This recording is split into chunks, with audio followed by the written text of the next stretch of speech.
Bonjour, bienvenue et merci de me rejoindre pour cette vidéo. Alors ça faisait un bon moment que j'avais pas mis de vidéo en ligne et j'ai le projet de reprendre rapidement ma série sur apprendre le tarot Rider-Waite-Smith. Mais pour aujourd'hui, j'ai voulu faire quelque chose d'un peu différent et j'ai trouvé un tag sympa sur la communauté anglophone YouTube du tarot et je fais une vidéo réponse à Atypical Tarot qui a lancé le tag Court Card Favorites, donc nos cartes de cours préférées, nos représentations favorites des 16 figures de cours. Alors ça dépend du nombre de tarots qu'on a. Moi j'ai beaucoup de tarots et j'ai pas regardé dans l'intégralité de mes jeux. J'ai sélectionné un certain nombre de jeux dont je savais que les cartes de cours me plaisaient, mais j'ai pas regardé dans 100% de mes jeux. Et déjà ça m'a demandé beaucoup de temps de faire cette sélection. Alors je vais commencer par la famille des coupes avec le valet de coupe. Donc mon valet de coupe, celui que je choisis, c'est le valet du Bohemian Gothic Tarot de Baba Studio. Et j'aime particulièrement ce valet de coupe qui descend un escalier comme si il descendait étudier les profondeurs de son inconscient. Pour la carte du valet et la suite des coupes, ça m'a paru très approprié. J'ai eu beaucoup de mal à ne sélectionner qu'une seule carte pour chaque figure de cours, donc j'ai souvent une mention spéciale. Et pour le valet de coupe, j'ai mention spéciale au valet de coupe de Alice Tarot, toujours de Baba Studio, avec le poisson. C'est pas le poisson qui sort de la coupe, c'est le poisson qui est le valet. Habillé en page, porteur d'un message, et il m'a paru à la fois rigolo et très parlant. Pour le cavalier de coupe, j'ai ce cavalier du Mermaid Tarot de Dame Darcy qui enfourche un hippocampe.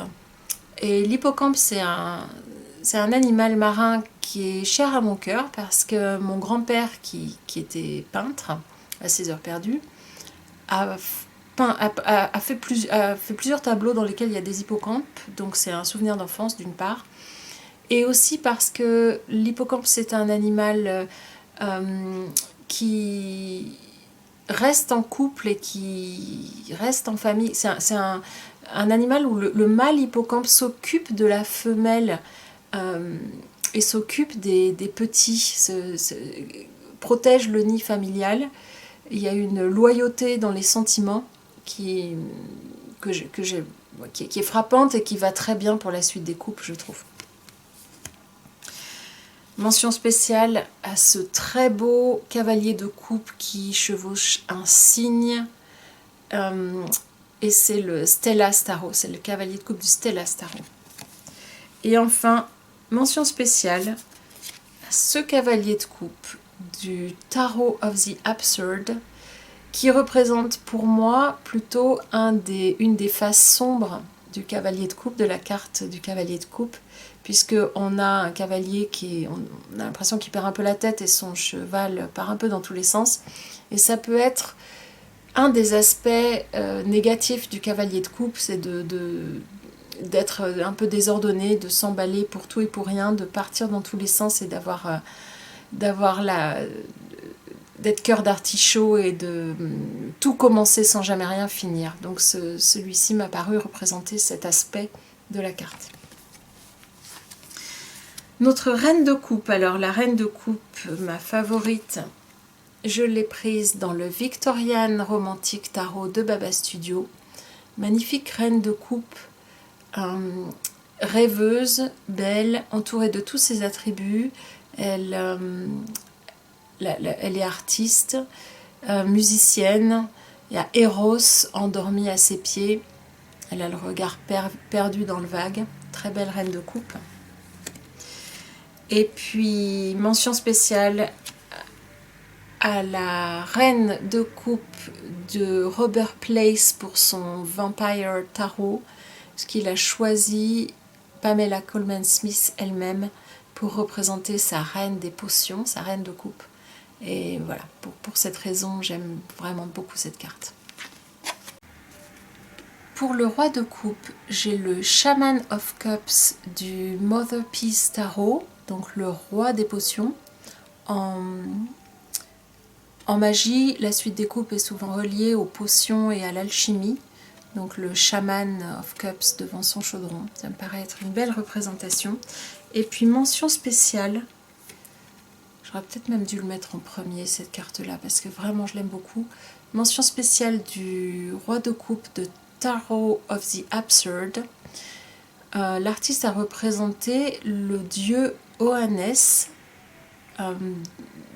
d'un mythe. Il faut pas que je me trompe, donc je mettrai tout ça en commentaire. J'espère ne pas me tromper, mais cet homme mi-poisson, mi-homme, c'est le dieu Oannes qui sort de l'océan, c'est un mythe babylonien, et qui apprend aux hommes toutes les sciences et toutes les lettres qu'il y a à apprendre. Et encore aujourd'hui, en fait, on a au-dessus de sa tête, il y a la tête du poisson avec la gueule ouverte. Et en fait, encore aujourd'hui, on constate que dans les habits des papes et des évêques catholiques, on retrouve la forme de la coiffe de ce dieu Oannes. Il y a un lien en tout cas. J'essaierai de vous mettre un lien parce que j'ai lu beaucoup de choses très intéressantes sur ce personnage. Donc voilà ma suite des coupes.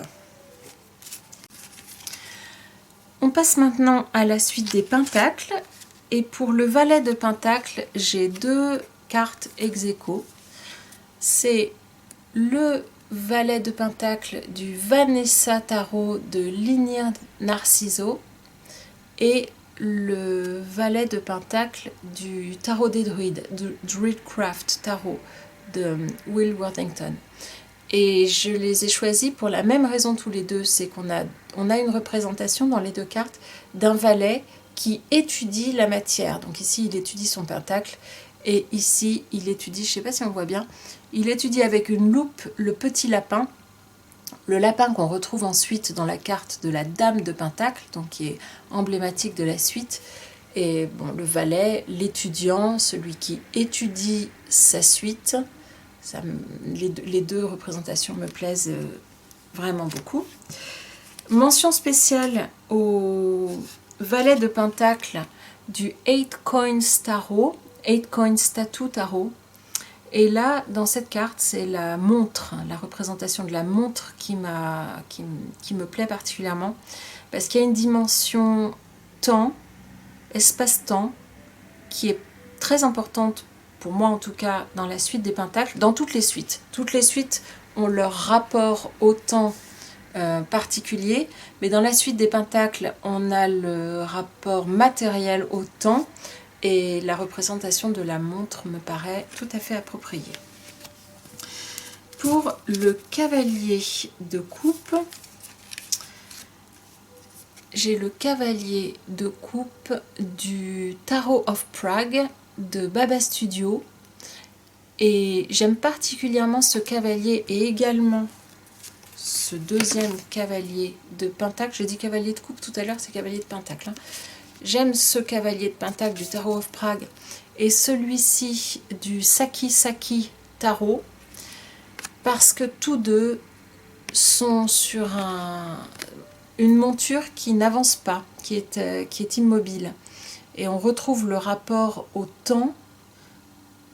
La suite des pentacles, pour moi, c'est la suite la plus lente de tout le tarot. Rapport au temps, rapport au mouvement, c'est aussi la suite la plus immobile de tout le tarot. Et dans le tarot Rider-Waite-Smith, le cavalier de pentacle, il est représenté à l'arrêt, contrairement aux trois autres cavaliers. Et j'aime bien que quand un cavalier est représenté sur sa monture, j'aime bien déjà que mes cavaliers soient représentés sur des montures. Il y a des très belles représentations de cavaliers qui sont pas sur des montures, mais je viens de la tradition du Marseille et moi j'aime bien que les cavaliers soient sur des montures, que ce soit des chevaux, des hippocampes ou des cygnes, mais qui soient sur une monture. Et j'apprécie particulièrement quand le cavalier de Pentacle, il est montré à l'arrêt. C'est important pour la lecture de l'archétype à mon sens. La dame de Pentacle, alors ça c'est une de mes cartes préférées. Cette dame de Pentacle, c'est celle du Clover Tarot de Nika Berne. On dirait une impératrice. Elle a tous les attributs de la dame de Pentacle. Les animaux autour d'elle, la végétation luxuriante, elle nourrit son enfant, donc la fertilité. C'est une magnifique dame de Pentacle.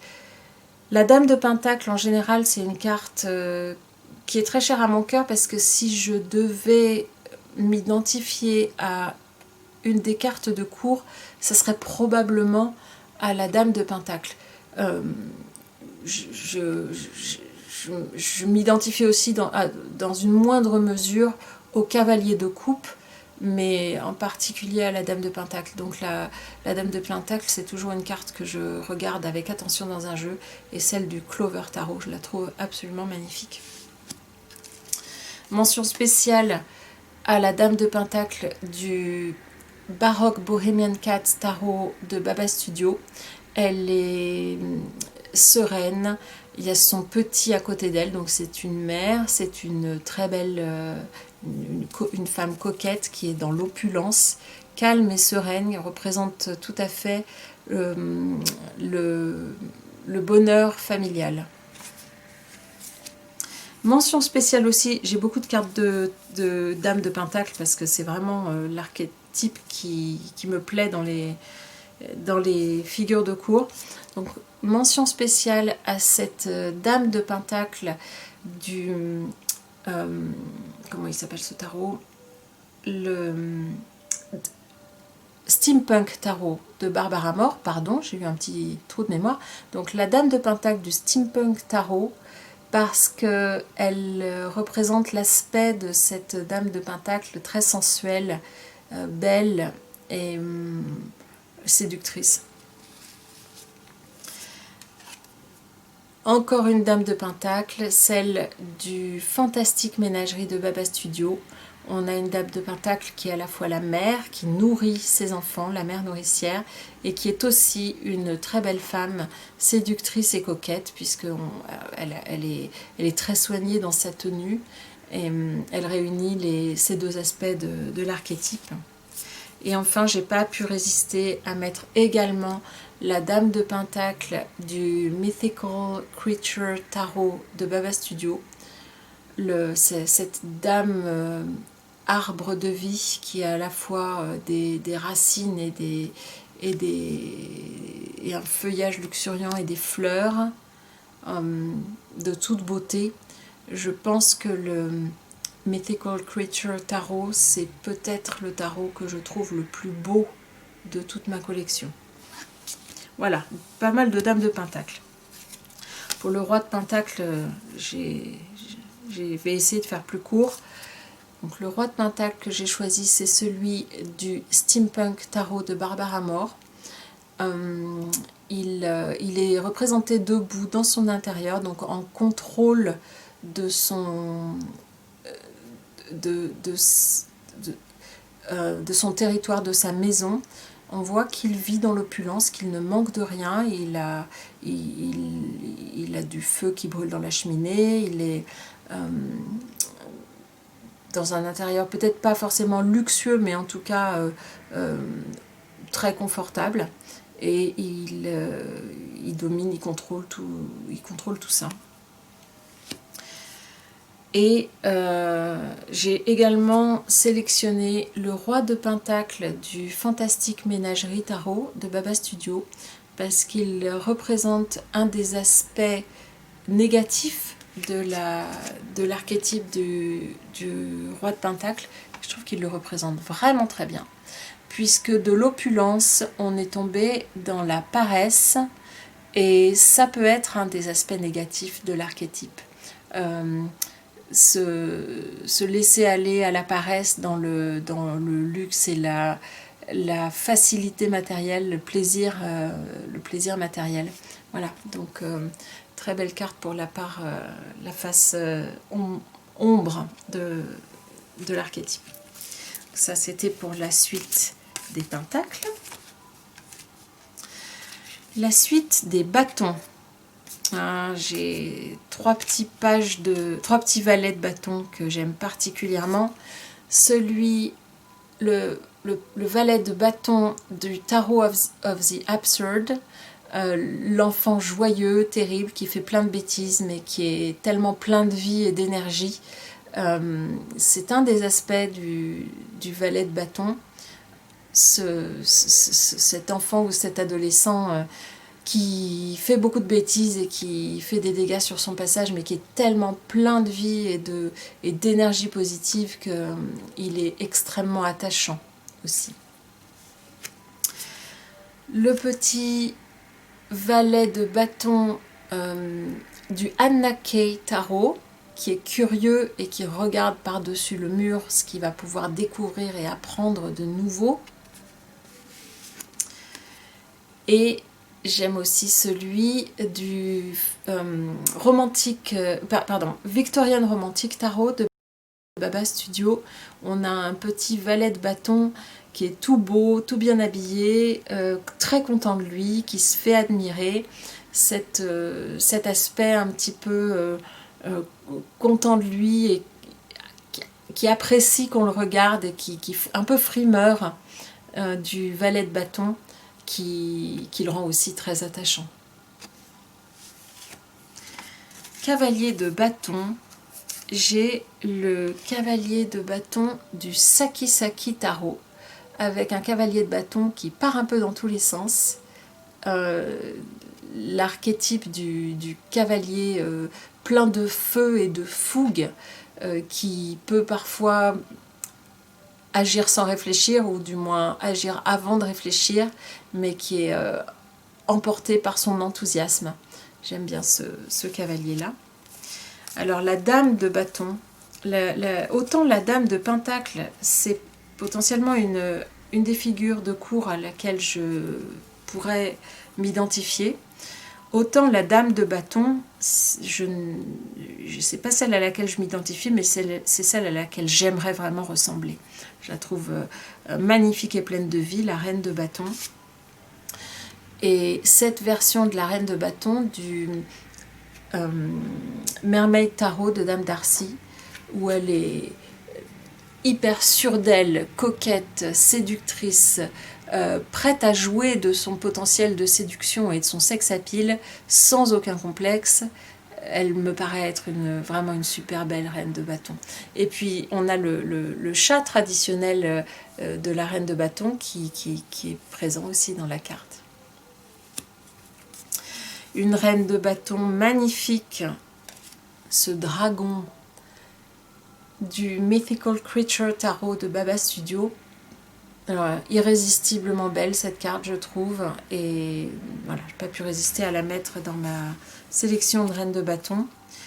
Une très belle reine de bâton aussi, du Clover Tarot de Nika Berne, avec cette femme avec son chat, son magnifique chat noir,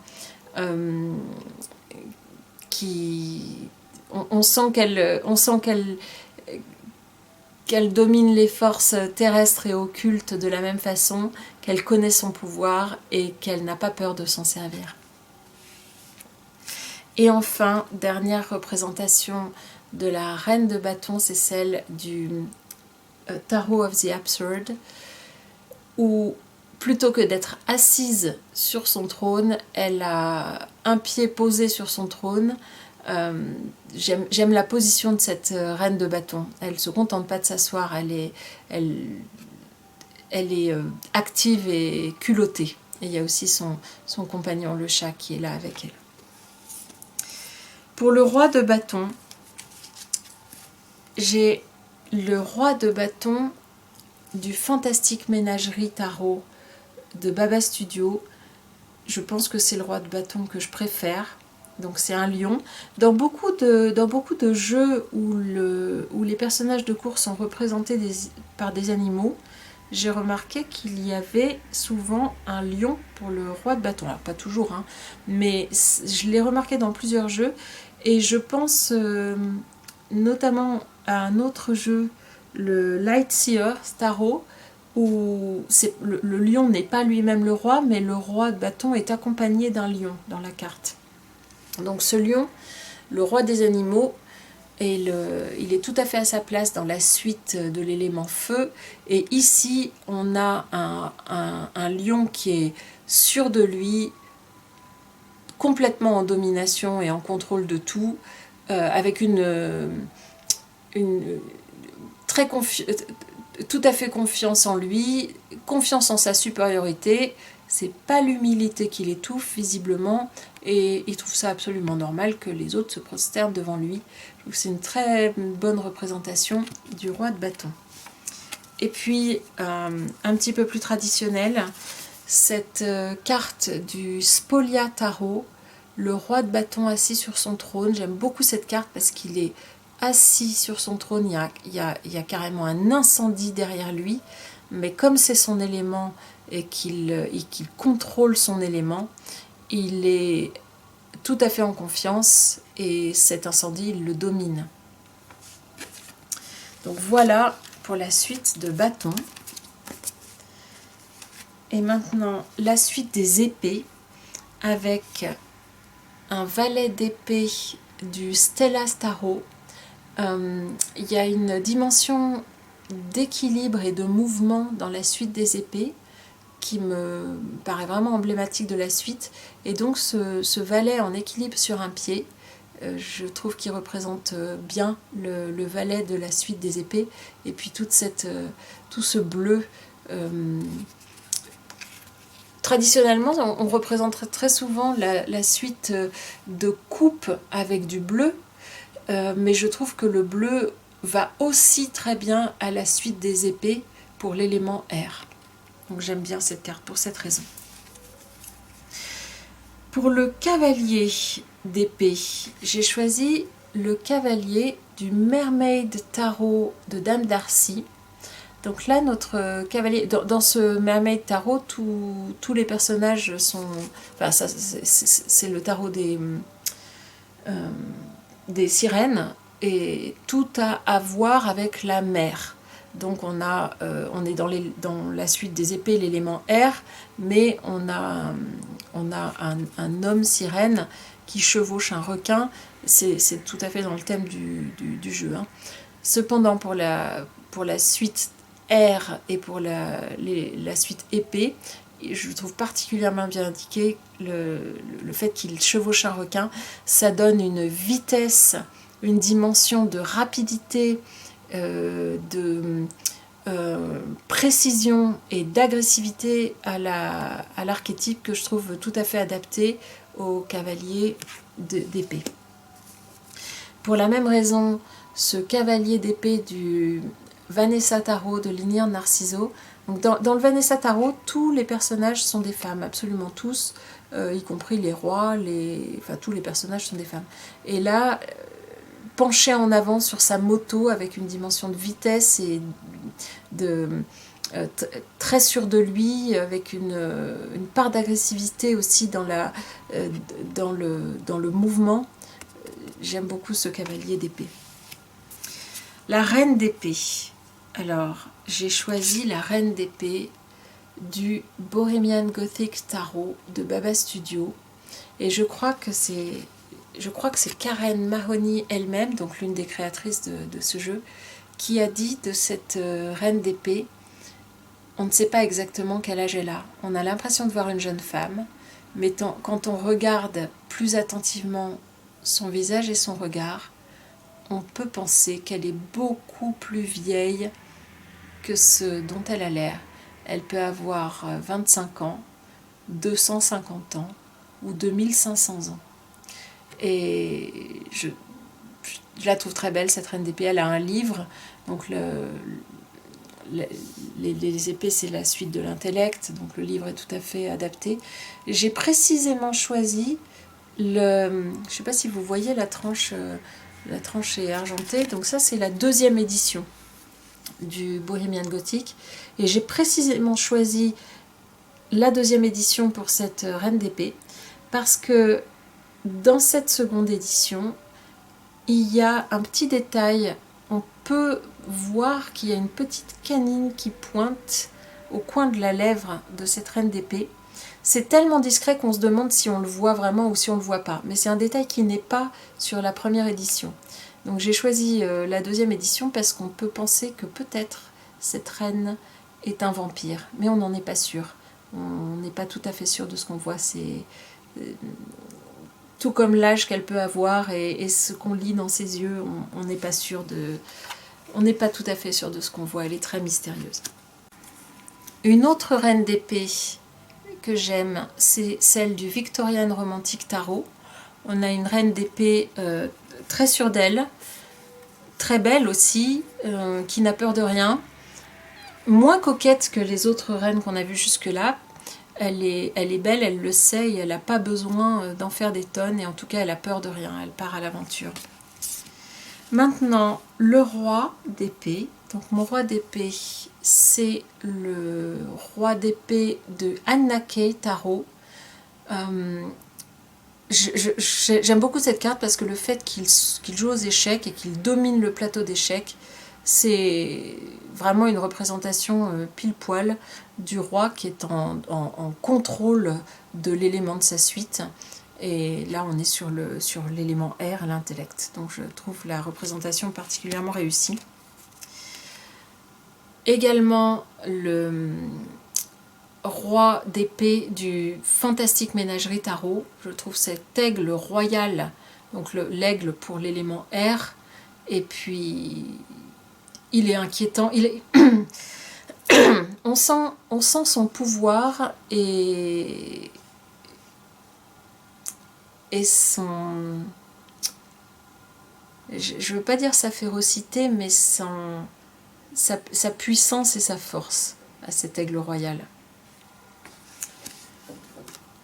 Et enfin, mention spéciale au roi d'épée du Steampunk Tarot. Tout à l'heure, dans le Steampunk Tarot, on avait le roi de Pentacle qui était debout devant sa cheminée. Là, on a le roi d'épée qui est également debout dans sa bibliothèque, vraisemblablement, avec autour de lui les attributs de la suite, de sa suite. Il y a des livres, on voit qu'il a voyagé. C'est un roi qui a beaucoup appris, qui ne s'est pas contenté d'apprendre chez lui dans les bouquins, mais qui est parti à l'aventure. Il a voyagé et il a vu et appris beaucoup de choses. Il est revenu, il domine et contrôle tout cela. Et maintenant, il est en complète au sommet de la suite des épées. Voilà. Voilà, c'était pour la suite des épées. Donc, j'ai pas réussi à ne faire qu'une seule carte par personnage de cours, mais j'espère néanmoins que la vidéo aura pas été trop longue et vous aura intéressé. N'hésitez pas à refaire ce tag à votre tour ou à partager dans les commentaires vos cartes préférées pour les cartes de cours. Et je vous remercie beaucoup d'être resté avec moi jusqu'au bout. À bientôt!